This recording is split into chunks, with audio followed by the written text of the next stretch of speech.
ឆ្នាំថ្មីព្រះនាមកោរគៈទេវីជាបុត្រីទី2នៃកបិលមហាព្រហ្មបានយាងចុះមកដល់ហើយ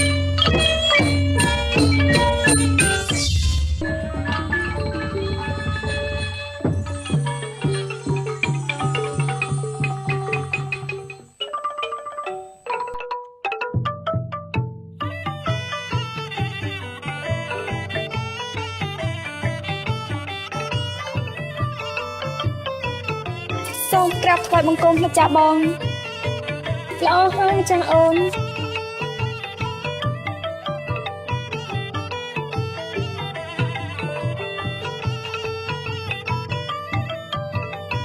ម្ចាស់អូនចុះការកន្លងផុតទៅក្រោមការគ្រប់គ្រងថែរក្សារបស់ម្ចាស់អូនតើប្រជានរាស្ត្រទាំងអស់បានសុខកាយសប្បាយចិត្តយ៉ាងណាដែរទៅម្ចាស់បងដោយអន្លើនៃការកសាងសង្គមជាតិប្រជានរាស្ត្រទាំងអស់បានសុខកាយសប្បាយចិត្តទាំងការហូបចុកទាំងការស្លៀកពាក់សមរម្យទៅតាមប្រពៃណីជាតិនិងជួយកសាងជាតិមាតុភូមិឲ្យរីកចម្រើនទៅមុខជាលំដាប់និងរួមគ្នាយ៉ាងជិតស្និទ្ធជាមួយមន្ត្រីរាជការក្នុងសង្គមជាតិគេផងដែរណាម្ចាស់បង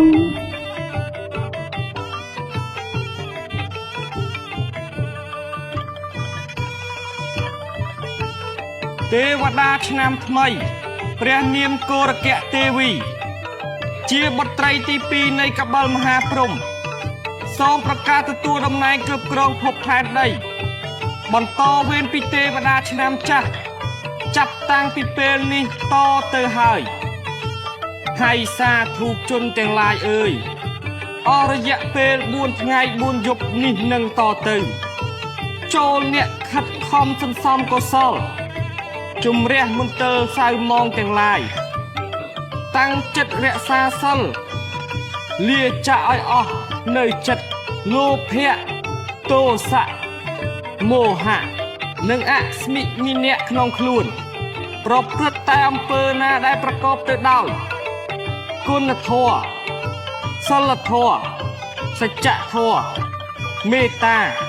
ករុណាមុទិតានិងឧបេក្ខាជានិច្ចរួមជាមួយនឹងសតិបញ្ញាស្មារតីដ៏ឈ្លាសវៃ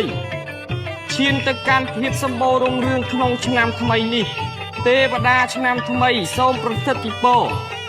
បវរសួស្តីជ័យមង្គលដល់មហាប្រសើរគ្រប់ប្រការរួមទាំងព្រះពុទ្ធពរទាំង4ប្រការគឺអាយុវណ្ណៈសុខៈពលៈចូលកើតមានដល់មនុស្សលោកទូទាំងចម្ពោះទ្វីបទាំងមូលសូមឲ្យព្រះរាជាណាចក្រកម្ពុជាបានចម្រើនលូតលាស់កើនកានលើទឹកដីអង្គរដ៏ប្រសើរបានសុខក្សេមក្សាន្តកូនខ្មែរនៅបានសុខដុមរមនាសាមគ្គីនៅគ្រប់គ្រឹះស្ថាននៃមជ្ឈដ្ឋាននានាសុខសាន្តតទៅអងសាធុសាធុសាធុម្ចាស់បងពិធីទេតំណែងខ្វាយម្ចាស់បងបានចប់សពគ្រប់អស់ហើយសូមម្ចាស់បងបានគង់នៅមានព្រះបរមសុខនិងសូមឲ្យម្ចាស់បងជួយតាមថែរក្សាមនុស្សលោកក្នុងចម្ពោះទ្វីបពិសេសព្រះរាជាណាចក្រកម្ពុជាឲ្យបានសុខសេមសានត្រជាក់ត្រជុំសុខដុមរមនាសម្បូរសប្បាយក្រមលោកសន្តិភាពនិងការអភិវឌ្ឍដ៏បវររុងរឿងនៃព្រះរាជាណាចក្រកម្ពុជាយើងសូមម្ចាស់អូនទុកព្រះតីលើបងចុះម្ចាស់បងនឹងបន្តភារកិច្ចពីម្ចាស់អូនដោយព្រះតីទុកដាក់បំផុតដើម្បីឲ្យព្រះរាជាណាចក្រកម្ពុជាកាន់តែសប្បុរសប្បាយរុងរឿងជាភីយកភាព